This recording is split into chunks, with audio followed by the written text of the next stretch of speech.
Good afternoon, everyone, and welcome to today's Graduate Student Council Professional Development Seminar. I am Adelaide Kluche. I am an Applied Family Science graduate student, and I will be moderating today's event. I would like to remind everyone that by participating in this event, you can earn credits towards the Graduate Student Council Professional Development Certificate. Graduate students and postdocs who participate in at least 5 events hosted by the Graduate Student Council Professional Development Committee and complete the feedback survey sent at the end of this semester will be recognized with a professional development certificate. If you would like to know more about our upcoming events, please check the link I will send in the chat. I want to welcome today's presenters, Linda Duke, the Director of Mariana Kistler Beach Museum of Arts, and Kim Richard, a Beach Museum of Arts specialist. In this workshop, Linda and Kim will lead a participatory demonstration for students to experience visual thinking strategies. We are very excited that you are able to join this workshop today. So, Linda and Kim, hand over to you. Thank you, Adelaide. We're so glad to be here. And thank you all for coming. I want to just again emphasize what Adelaide said, that this is an interactive session. And so please feel free to turn on your mics and make comments as we move through the program. I'm going to now attempt to share screen.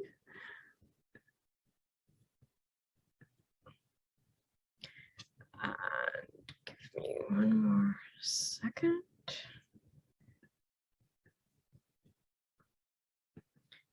And I hope everyone can see that. So we're calling this session Communicating Complexity. And communicating complexity across disciplines, I think no matter what your field of study is, you may sometimes find yourself challenged to explain what you know or what you found in your research to people who may not have had the same experience as you. So I think the communicating aspect of this tool, which is a skill building tool, could be very relevant across all of your fields of study. And similarly, I think the observation and ability to find words to describe what you're observing and to back up your opinion with evidence from the image may also be very useful to you. So I am going to just quickly go through these 2 slides about the premise of the workshop. And one of those premises is that we have more visual tools nowadays. Certainly in the sciences and engineering, a lot of visualization software, but even in social sciences or other fields where large amounts of data can be presented in a visual way, I think all of us benefit from having keen observation skills. And again, just emphasizing this is a skill building tool. It's used in quite a few medical education programs around the country, engineering education, and of course in the arts. So it's called Visual Thinking Strategies, and we are going to introduce it to you by asking you to participate in a discussion. And Kim and I will take turns facilitating a couple of different images, and in between we can just debrief and share observations about what happened. And Kim, you and I didn't really talk about who would do the first image. So I don't know if you would like to. You'd be very welcome. Yes, I don't mind do the first one so that you can do the first debriefing. All right, and we wondered if you would be able to use the laser pointer, but if you can't, I'll be happy to point for you. I will. I'll give it a try here. See. Okay. All right. It's a cursor. That's not the laser pointer. The cursor's a little No. clumsier to use, but if you want to try. Can you see it moving though? Yes. Okay, so we'll go with that then All right. now. All right, I'm going to ask everyone to just take a moment to let their eye roam over this image, top to bottom, side to side, and then I will have a question for you.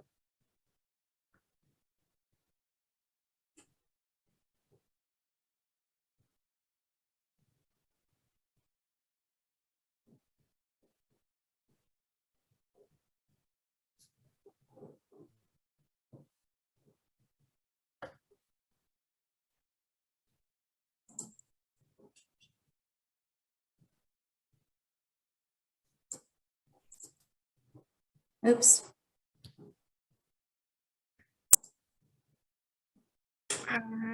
Sorry, I think I did that. Yeah, I did not do it. Can you find a way to go back? I think what I'll do is I'll give up the remote and let you go back. Okay.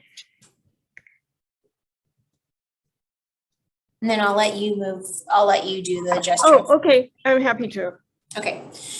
So before I ask my question, I want to just let everybody know that I can't see all of your faces because of the nature of Zoom. So when you are willing to make a comment, just go ahead and unmute yourself and comment. And then if two people start at once, if one would just politely defer to the other.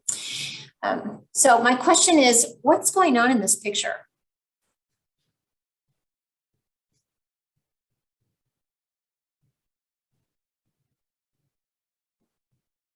Feel free, folks. Anything you want to notice. The man, presumably the father, is cutting holes in a globe, and the son is watching quite intently. They have some kind of project going on. You can see the pieces that have been removed on the table. So drawing our attention to the figure on the left, which we're labeling as perhaps the father in this situation, and seems to be working on a project with another figure in the picture on the right, which thinking may be the son. And we noticed that what they're doing is they are cutting into this object here. And you notice that there are pieces down below that have been left or come out of the object. You mentioned that it seemed like the younger person, or what the person that may be the son, was looking very intently at the action. What do you see that makes you say there's this that the person is very engrossed in what's going on? And he looks focused. He's staring straight ahead. He actually has his hand on the table, his stance, and his where his eyes seem to be going, and the angle of his head. Okay, so kind of looking at the angle of the head and the where the eyes are focused. They're focused very intently on the action that's happening in the scene. And then you also said that the person seems to be leaning on the table. You mentioned where the hand was. So it's really kind of got that whole body language kind of just leaned into the action. What more can we find?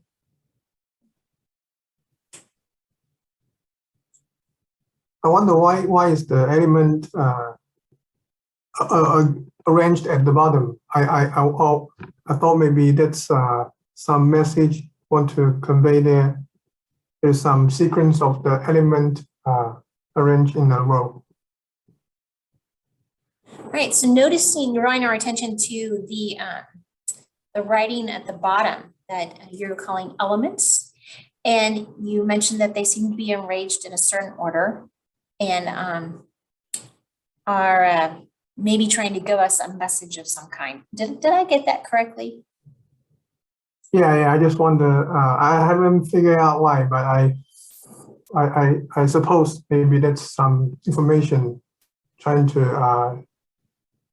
I don't know. Maybe that's accompanied with this background would be some exploration of the earth element, like geographic chemicals, something like that. Okay, I didn't catch that last part you said, but I think the beginning that you said was that you're not quite sure what that message is, but you're feeling like there is a message and that perhaps it has something to do with the exploration of the earth or the object that they're working with there. Is that correct? Yes. Sorry, I think I'm having trouble with my computer speaker. So I want to make sure I get everybody's comments correct. Yeah, I actually didn't notice it, but now when Mu was talking about it, does it say man cutting globe? Okay, so wondering if this this writing at the bottom is actually spelling out man cutting globe. And I wanted to follow up too with the earlier comment about calling them elements. What did you see that made you say they were elements?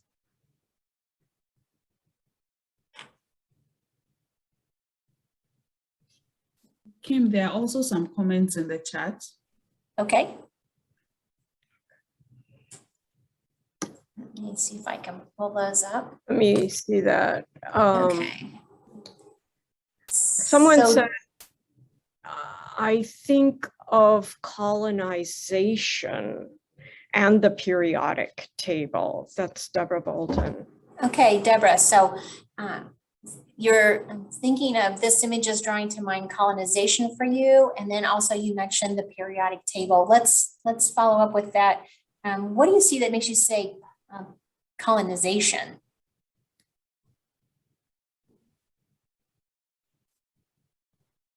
Well, it's, am I supposed to say something to you? Oh, Yes, okay. yes, I wasn't sure how interactive you wanted to be. yes. Oh, very Very. interactive. Okay, Yes. I came in late. Sorry about that. Well, one of the things is if you think about history, how history is written by the colonizers more than the colonized, and the phenotypes are obviously of what we know of as a dominant population, although not the global majority when you really understand it. And the man is pointing and having his son watch him as he's cutting up the globe, which makes me think of colonization, because colonizing has everything to do with cutting up land, cutting up people in a non-literal sense, but also a literal sense when you think of the genocide. But then someone said elements, what made you think of elements? Well, those are elements from the periodic table. That's why I wrote the periodic table. But it's a very strong image to me, especially as we socialize our children to think that, or to believe for generations, that colonization was a good thing, that genocide of a people that are colonized is also a good thing. That's generations of socialization that we can't seem to shake. So that's why I was thinking that. Okay, so you mentioned that you got a very strong sense of this idea of colonization, and mentioning too that the idea that colonization is often, or history is often written by the colonizers, not the ones whose native lands are being taken over. And as you're looking at this and how intently we've discussed this person watching the older person just kind of cut away at parts of this object here, and kind of relating that to the idea that colonizing is cutting away parts of land. And even at times, you feel also cutting away at people, and that it's become a socialization thing. It's how generations learn. The younger generations learn from the older generations about this process, and it's been taught that it's a good thing at times. And so it really just all resonated with you. Did I get that part of your comment? That part I would not have said becoming. It is. I mean, think of the generation since Aristotle talking about how dark people couldn't rule themselves and had to be colonized in a sense that he called the extreme climate theory. So as a geographer, I really do understand this concept of cutting up the land And someone said earlier about mining the resources of the sea. Again, I'm indigenous, so we don't see them as natural resources. We see them that you monetize. We see them as relatives. So cutting up our relatives is what he's doing there, is what I would see historically. I almost feel like if this weren't a drawing, it could easily have been, the Saturday Evening Post guy, I forgot his name. Andrew Wyeth, No, Norman Rockwell? Norman yes, Rockwell. Rockwell. Yes, this could easily be a Rockwell painting had it been in his. So thank you for helping me clarify your comments. I used the word becoming, and you said, no, it's already happening. You're seeing It's that been as- happening It's since been happening for generations and years. Yes. since Okay, time thank you. immemorial. Okay, thank you. And you also mentioned that ties into a comment that was mentioned earlier about mining the resources of the sea. And you also mentioned that as an Indigenous person, you don't think of those as monetary resources, but as, what was the word that you used? Our relatives. Relatives, thank you. Thank you, your relatives. They're a part of your family. And so I'm cutting that up and using those in ways. There's another comment. Did anyone notice that the cut globe at the top, and that the man is doing it wrong? Okay, so relating to that comment, wanting to know if anybody noticed this up here at the top, and that that scene appears to be cut, this kind of like projection up here at of the map. And then you also, the comment also says that the man seems to be doing it wrong. This person seems to be doing it wrong. May I get some clarification on that? What are you seeing that makes you say that something's being done wrong? Well, if you were going to cut a globe to match that picture, Okay. you would not be cutting the way he's cutting. Okay, I see. So if we're thinking about this object here, this sphere being cut to match the picture at the top, that is not the way you would be doing it, the way this figure is doing it. You would be cutting in longer slices and getting it to look There was like this. Is another that correct? Did I get that correct? Yes, and I think it's interesting to hear on the heels of the discussion of this as a representation of colonization. Oh, so thinking that the reflecting on the way it's being cut and not the same as this picture reflecting at the top, tying that to the colonization conversation, you think that's an interesting reflection there?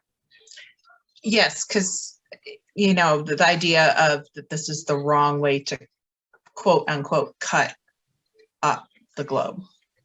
Okay, so thinking that people would have, make sure I'm not changing your thought, but people have different ideas of what colonization may should be, and that one way would be wrong or different from another way. Is that capturing your thoughts? Yeah, maybe a little more nuanced than I meant, but sure. Okay, well, I don't want to change that. I don't want to change what you mean. All right. Oh, And it's not standard. It was just, I don't know. I was looking at this and trying to find, like, you play games and there's the little answer printed upside down at the bottom of the page or whatnot. And that image at the top is right where the instructions theoretically would be. I see. So, and is that in response to the comment, Deborah made a comment in the chat about what's standard, and your response to that is, well, not so much that there is a standard, but you're thinking about if you're looking at a picture and playing a game, sometimes the answer is shown at the bottom or top in reverse. And if you're looking at this image and thinking about that as maybe this is the answer, the picture that we're seeing is not going to get us to that answer. Just kind of playing with that idea of images and puzzles and pictures that we see? Is Yes, that- yeah. Okay, Say that I think it's interesting somebody's commented that it might be a representation of colonization, but in terms of carving up, but all the cuts are being made in the ocean, so to me, if I was going to make it to represent colonization, I wouldn't put the cuts in the ocean. I think more they might actually look like he's making a jack-o'-lantern and those are two eyes and they're going to spray it orange. okay, I'm having real trouble with hearing that comment, so I'm gonna try my best. But you said you thought it was very interesting, the conversation of colonization being brought up when the cuts are happening in the ocean or in the water. Is that what you were getting at? Yes. Okay, and that perhaps, and so then another thought that you had was that maybe we've got a jack-o'-lantern kind of idea happening here. We've already got the two eyes, and Yeah, I think you said something spray it about orange. Yeah, we might spray the thing orange when it's done. Okay, so I'm wondering if maybe the activity that's going on is just they're getting ready to prepare a jack-o'-lantern for a holiday, and they've got the ice going, and they're going to spray the globe when it's done orange, and that's another thought about what might be happening here, what activity might be happening. Kim, I would like to offer kind of a synopsis of a couple of comments because we should probably wrap this one up. Okay. Someone earlier wrote that the father is telling the child that the sea is full of natural resources that can be mined. And then Deborah added colonizing the minerals of the sea in this case. So maybe you could paraphrase those and then we'll debrief a little bit. Okay, so a couple of comments in the chat. One leading to the idea that perhaps oh my goodness, that the older figure here is telling the younger figure that the sea is full of natural resources that can be mined, and teaching them that we've got these resources here. And then the second comment is that colonization may not be happening of land and people at this point, but of resources out of the sea. That would be the reference to the colonization. Cool.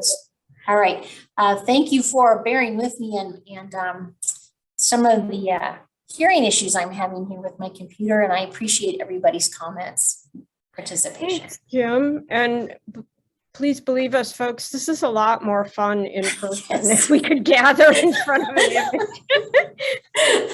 So by way of just exploring what VTS is and does, could I just throw out the question, what did you notice about this discussion, about what Kim did, about what participants did? How did it work? Anything?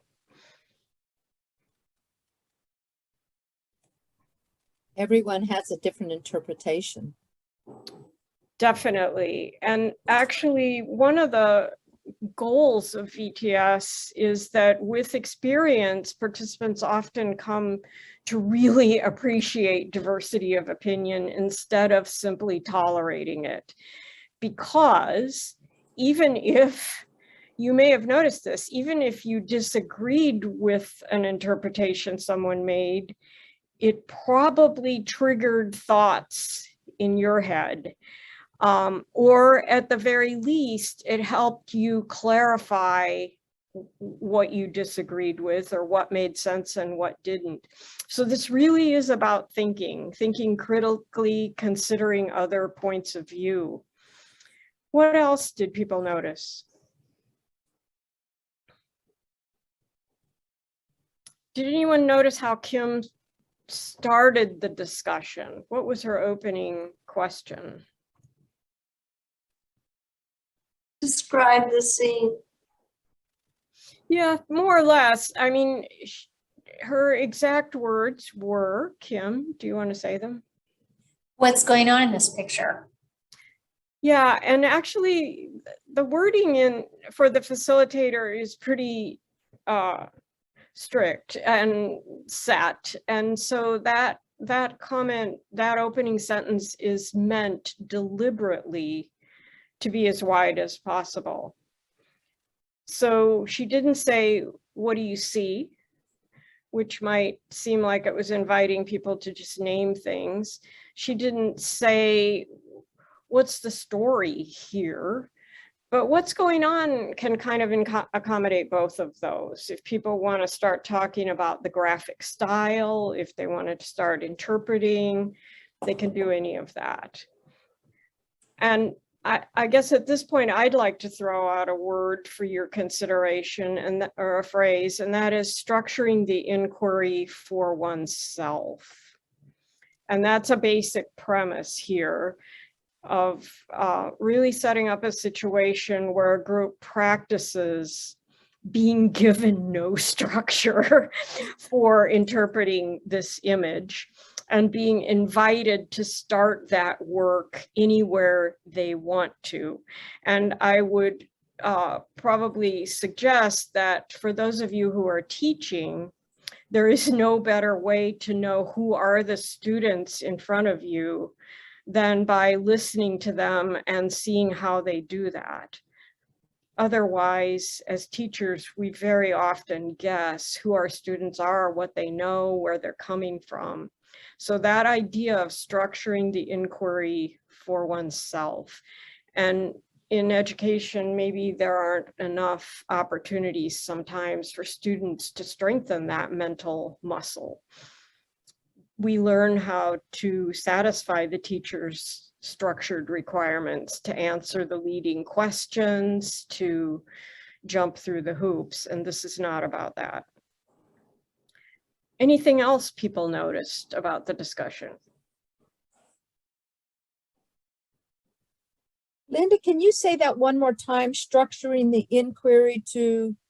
For oneself. Oh, okay. Thank you.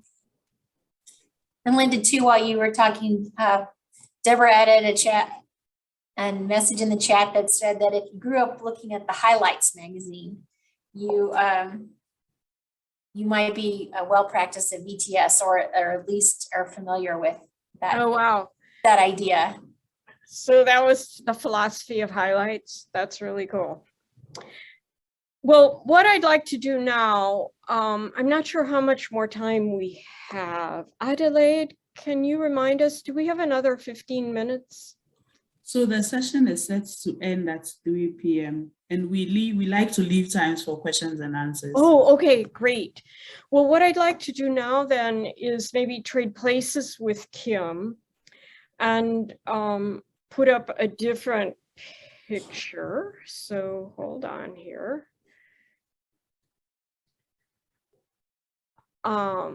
And this time I will be the facilitator. Can everybody see that picture? Yes. So Yes. take a moment. And then same opening question, what's going on in this picture?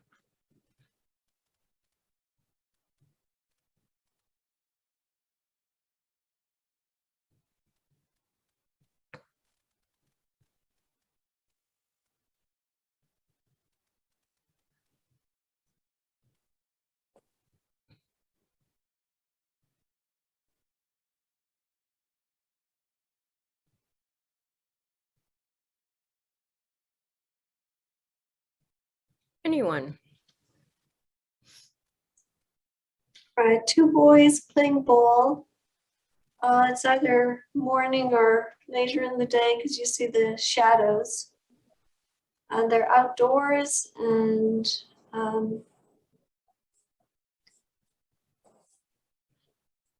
it's like a suburban maybe neighborhood. Okay, so a few things. You pointed out two young people. You identified as male playing with a ball.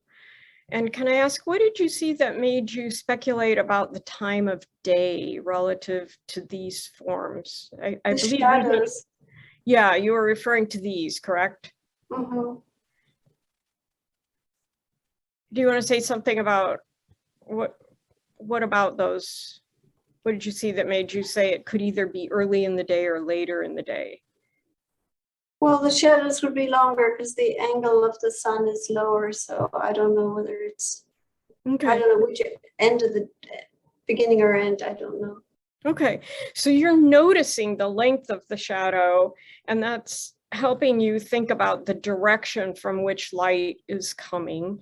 And we know, you noted also that this is an outdoor setting.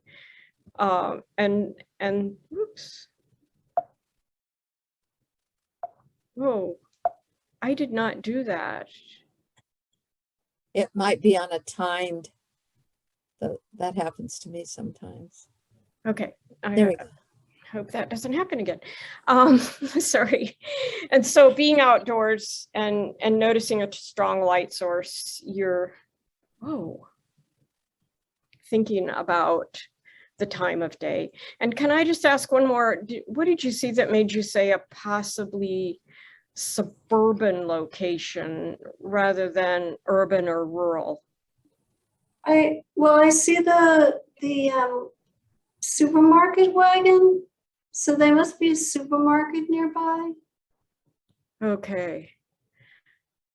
So identifying an object here as the kind of shopping cart that one would use at a grocery store, Yes, and thinking that if it's located here, there must be a grocery store nearby, and that's something that's often not true in rural or very urban areas.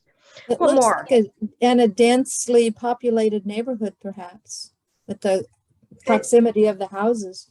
exactly. That was part of my, the reason I drew that conclusion. Okay, so noticing that the structures, the buildings seem to be fairly close together. And is that, The what did one you, on the right looks like an apartment house on the other side of the, yeah, there. okay, what did you see that made you say it's a multifamily dwelling? Well, there looks to be like an or like where your pen is right now, that white part looks like the floor of an upper level. Okay, so perhaps a balcony or something Yeah. that would be on a walkway to the other house or the or a apartments. stairway, or yeah, something that might indicate there are multiple front doors on that building. And it's a newer structure than the house. That the house where the person on the left is, that it's quite a bit of newer structure by the looks like formed concrete slabs here, and then a house that looks like it was probably built around the early 1900s. Okay, so a few things. I mean, from an analysis point of view, you're looking at some of the indicators of building materials, Deborah, to help us place this in time, and suggesting that the way this structure is built, and you identified it as a house, looks like a more traditional or an earlier building style than a building that is made out of poured concrete, which seems to be the material that you're seeing on this side. What more, anyone? Linda, Go ahead. in the chat, there was a comment that it looks like the shopping cart's being used as the basket for the Yeah. game. Okay. I love that. What did you see that made you say this is the goal, that this object that's been identified as a shopping cart is actually the goal in the game? Because of Yeah, where the can you hear young me? man is blocking it. Ah, okay. Yeah. So Can you hear me? Yes, Okay. The boy on the left, the direction that he's shooting the basket, it looks like he's aiming, or the direction he's shooting the ball looks like he's aiming towards the shopping cart, and the boy on the right is trying to block the shot. So he's okay. aiming for the shopping basket, which kind of indicates perhaps that they live in a poorer neighborhood where they have to improvise how they play the game because they don't have a real basketball goal. Okay, so a few things here. One is identifying, actually by almost implication, that the game they're playing is basketball, and that the figure on our left is actually aiming the ball toward this object that's been identified as a shopping cart, with this figure acting as the guard who tries to prevent that basket being made. But then also asking if perhaps these figures live in an area where they don't have access to a formal basketball court, and for that reason are having to improvise, and furthermore wondering if that has implications for the economic status of the neighborhood. Did I get that right? Yes. What more? Looks like it was shot in about the 70s. And at first I thought the 50s, but then I noticed the person that with the ball has a Nike symbol on his sneaker there. And I don't think they started using that Nike symbol before the 70s. Okay, so again, looking for clues that help us date the action that we're observing in this image. And Deborah, you're looking at the clothing and the footwear of these two figures, and landed on the 70s after first considering the 1950s, which you rejected because of what you've identified as possibly a Nike icon or brand symbol on this figure's shoe. What did you see that made you decide on the 70s? Well, the shoe, I was thinking 50s because the person on the right has a flat top, more or less. And so that's what made me think of that. But then I was thinking, I don't recall that Nike symbol happening before the 70s. So that's what made me think of that. I just want to say something about the shadowing and how they're both in the air. Neither one of them has their feet on the ground. And that makes for the most wonderful shadow. All right, so drawing, well, once again, just summarizing your thoughts about dating this image, but then drawing our attention back to the amazing effect of these shadows that is really made even more remarkable by the fact that neither figure is touching the ground. And yes. I think I'm going to call an end to this discussion so that we can once again reflect on what you noticed this time. Kim, do you want to moderate that? Yes, so now that we've been through this a second time, I'd like to ask, did you notice something different or unusual in this conversation?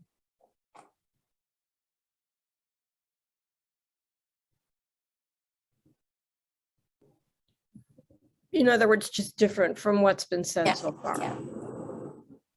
Any new thoughts? I think the responses were less varied. You think there was more agreement in this Yes. conversation? Yes. Okay.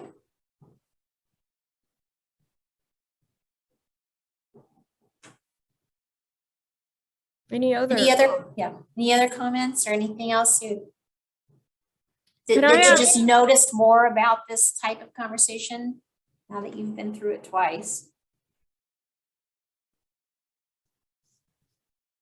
Can I ask, did anyone find it annoying that I try to paraphrase what people have said?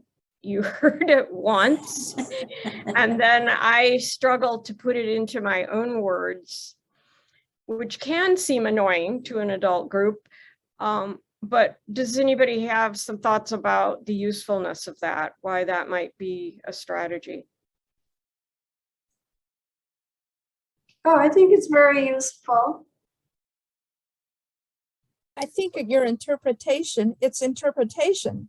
So whatever we say, you're interpreting it again to make sure you heard it and to reiterate what other people heard. So I think in this type of a discussion, it's very important. Yeah, and is it Francis? You said you thought it Yes. was important. What I think usefulness? it's useful because people know that you heard what they say, or if you didn't repeat it accurately, they get a chance to add something to it. So it makes sure that we're all talking about the same thing and we're all understanding each other.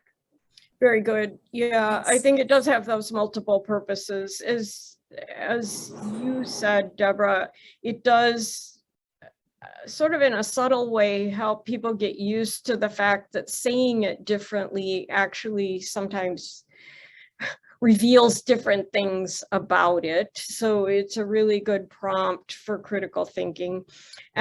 And it does give people a chance to jump in and say, no, that's not what I meant, or you took it too far, or you left out an important thing that I said.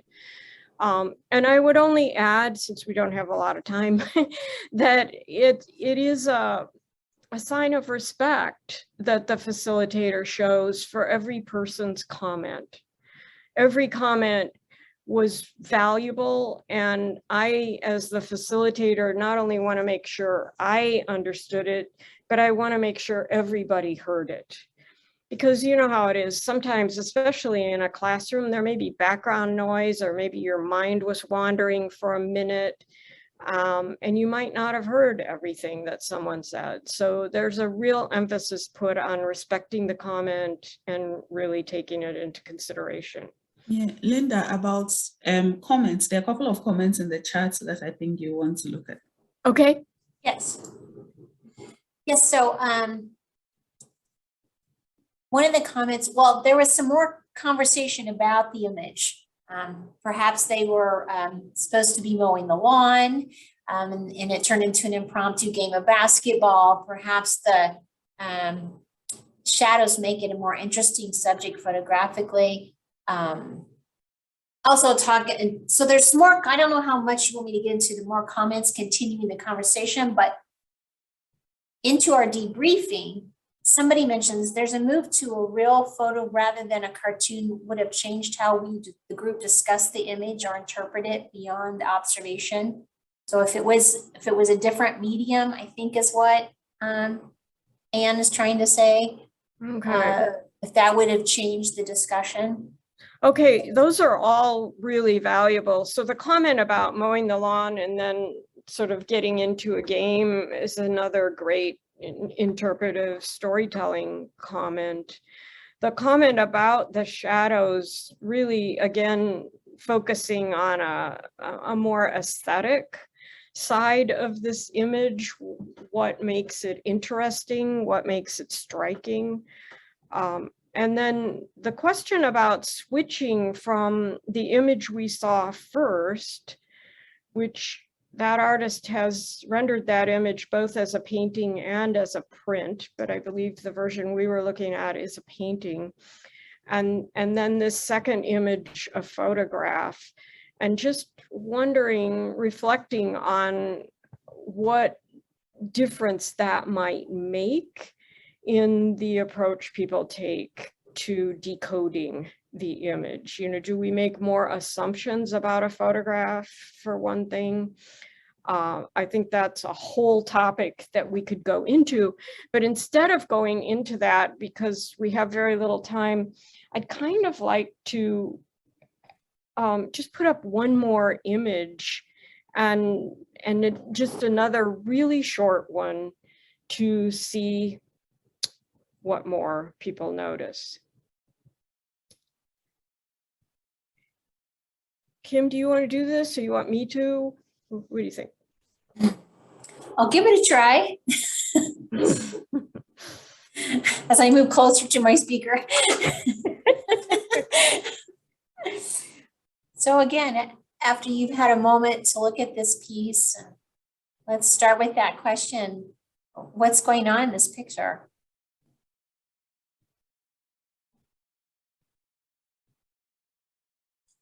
Well, if everybody's silent, I'm going to start. I see two bison.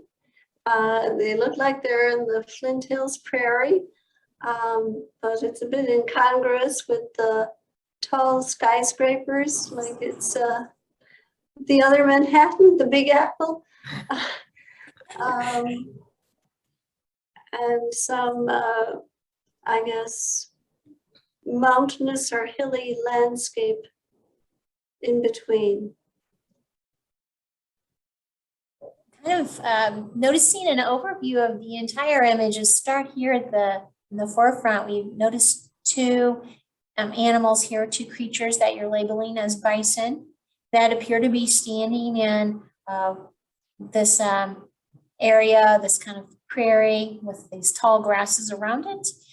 And I'm thinking that this is in direct contrast to what we see back here in the background, where we've got these taller buildings like skyscrapers. So it's like this could be the city of Manhattan, and this could be in Manhattan, Kansas, and noticing the incongruity there.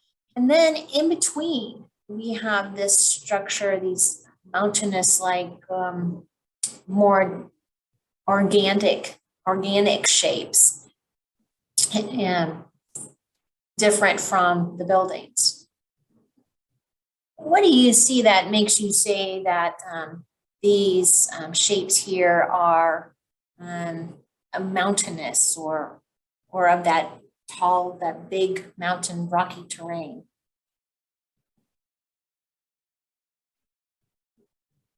Typical upward sloping and some peaks. And you can tell they're large. You can see some trees.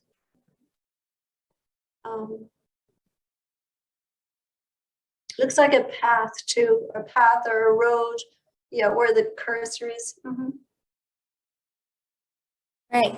So these inclines here along the edge, that they seem to be sloping upward. You're noticing some vegetation in areas that look like they could be trees that are growing on the sides of these structures, and also maybe a path that works its way around the edge. Can I be a participant? I have something I can't resist saying. It seems to me like there's a weird intermingling of the mountain forms with the city buildings, because I can notice that sometimes the mountain shape is behind a building.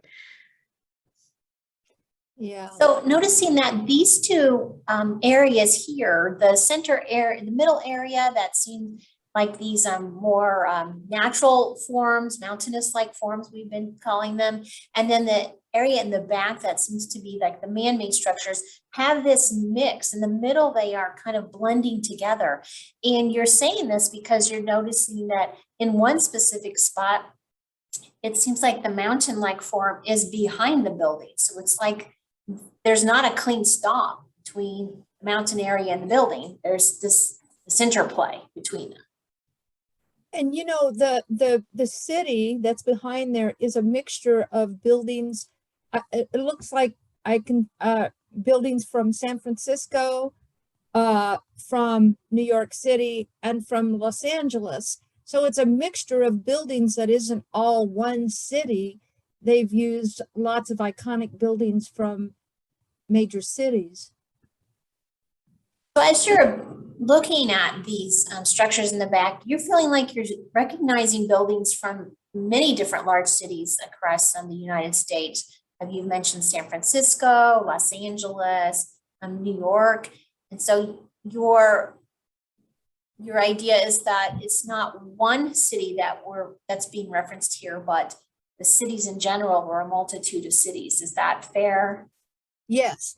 I did write in the comment that this would have been the perfect picture for I can't remember their names, last name's Popper, and they wrote this treatise called The Buffalo Commons, that one day all the bison will come back, and all the cities that, you know, and all the so-called civilization that took them away, hardly civilization when they were wiping away bison in order to wipe away a people, but that's another story. So they're saying if you let it all go back, the bison will come back. So that made me think of their article called The Buffalo Commons.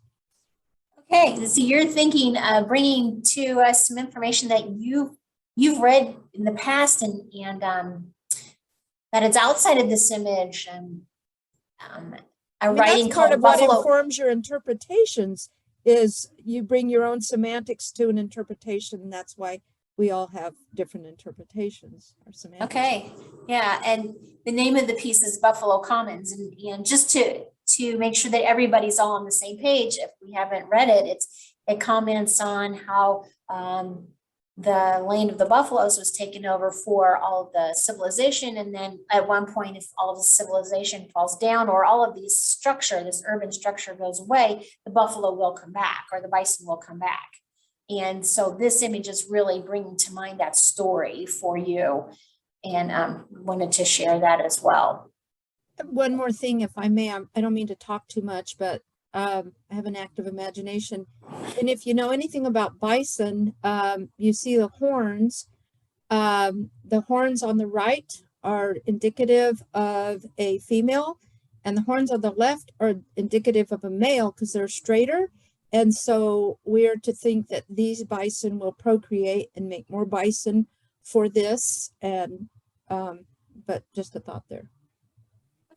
So again, bringing to us some information that you carry, and that is dealing with how to identify the male and female bison by their horns. And the bison on the right appears to have those more rounded female horns, and the bison on the left having the straighter or male horns. And bringing to mind that we've got a pair here that can mate and procreate and continue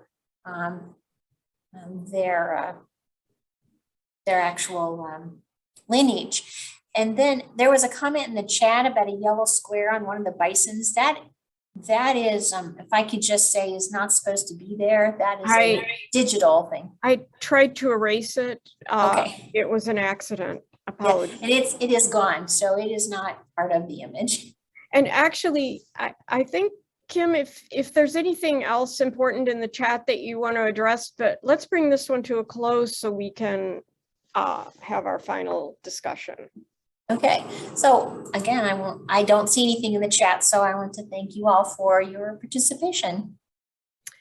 Yeah, so a few things have happened in these last two discussions that I want to just have us focus on for a minute.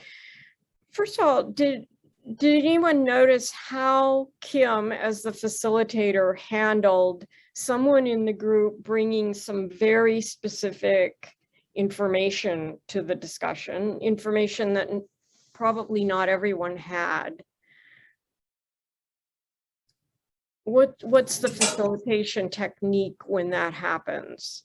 Deborah had read something in particular, and then in a second case, she knew a sort of zoological fact about bison that she brought to the table that wasn't from the image, wasn't something that anyone could have gotten by themselves from the image.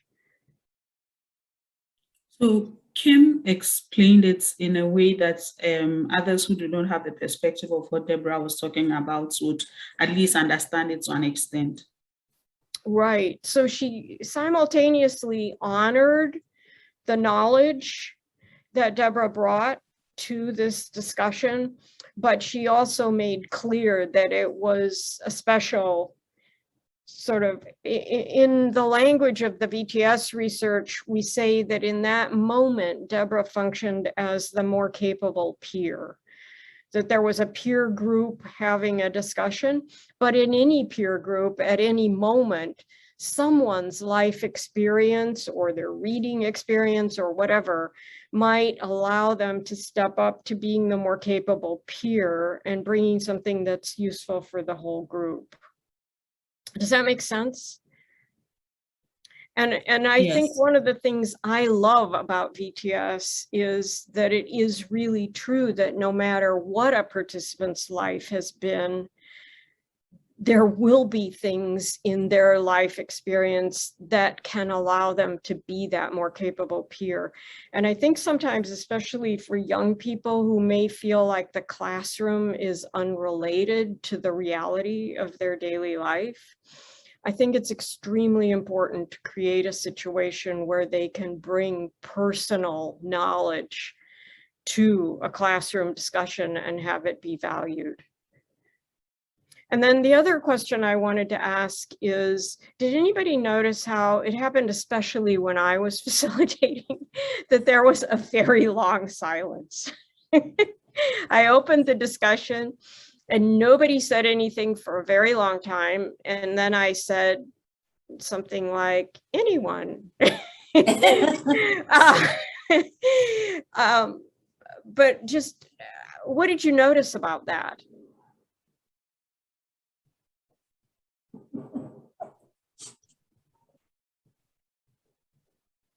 Any thoughts? Another silence. Yeah. Another silence. People hesitate to speak out, I guess, until somebody gets the ball rolling.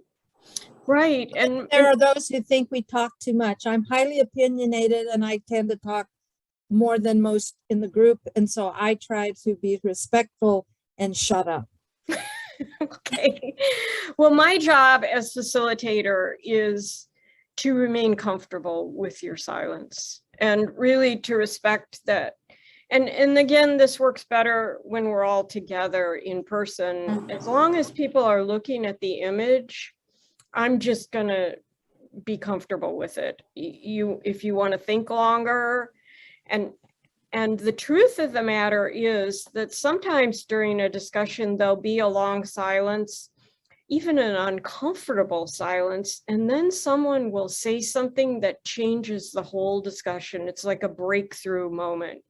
So those are kind of golden. That doesn't always happen after silence, but it happens often enough. And so again, back to that structuring the inquiry for oneself, the message here is that it is your discussion. It's not my discussion as the facilitator, and I am not going to step into the silence and just to fill it. I'm not going to say, what can you tell me about this open area in the upper left-hand corner? I'm not going to do that. That happens in your classes, and there's nothing wrong with a teacher directing attention like that, but that's not what we're doing here. There's a comment in the chat that says, Cheryl says, allowing wait time is a good thing, and introverts need time to process their thoughts before they speak them out loud. So true. Deborah is also commenting that some native groups may be quite silent for long periods of time in a discussion as a point of introspection. Right. And I think this, again, it's so outside of the right answer paradigm where all the hands are in the air and everyone wants to be first. Again, that's not what we're doing here. I think too, if we have a moment, I'd like to ask if anybody knows how you or I feel about any of these pieces of artwork as facilitators.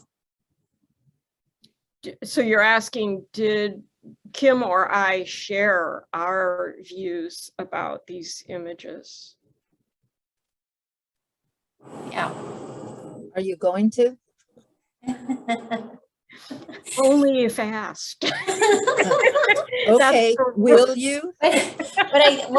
And my point for bringing it up is it goes along with the conversation we had about paraphrasing and honoring everybody's comments, and also about the conversation being self-inquiry and the group is directing it, it's self-directed. If the facilitator is remaining neutral, that allows everybody to feel comfortable at some point in sharing what they want to share. If the facilitator starts to intersperse their comments unsolicited, then I feel like sometimes the group becomes less likely to share or more hesitant. and more likely to sit back and wait for the teacher to tell them what they're seeing. So we don't do that. And if somebody, it didn't happen, but if somebody during one of these discussions has said, who's the artist who made this? Or something like that, the facilitator would probably throw it back to the group and say, so you've asked if we can tell who created this image. Does anyone have a comment on that? And then maybe where could we find that information? So especially if we're doing this with children or young people in school, it's a way to start talking about how we get knowledge. You know, where could we look for that answer? Because kids want to know, how did you get to know all this stuff? And so we try to be upfront about that, you know, instead of just jumping in and telling them. Especially when they say, what does this mean? Yes, I yes. mean, you can always put it back to them and say, well, what do you think it Yeah. means? Someone has asked that question, what does this mean? Yeah, exactly. So we would just honor it as a question that's worth asking, but refrain from answering it ourselves. So Linda, a couple things. Adelaide is letting us know that we need to wrap up. And then we have a request in the chats for some good background reading for using BTS, kind of a method of educational pedagogy. I'm Okay. sorry, I am tongue-tied today. So what is the best way we can Maybe get this information? could we send an article and an information sheet maybe to Adelaide and Lena? Would that Yeah. make Yes, sense? Would that work? Yes, Okay. that works. You can send us any handouts in the email and we'll share it with the attendees. Okay, Great. sounds good. And never hesitate to get in touch with us. We're here. And if you ever want to bring a group of friends or fellow students, or if you're teaching one of your classes to the museum, we'd love to engage folks in this kind of discussion. I hope you found it useful. Thank you very much. This has been an interesting discussion. If there are no questions or comments left, I would want to thank you, Lena and Kim, for taking the time to give us this amazing workshop. And I want to thank you all for participating in today's event.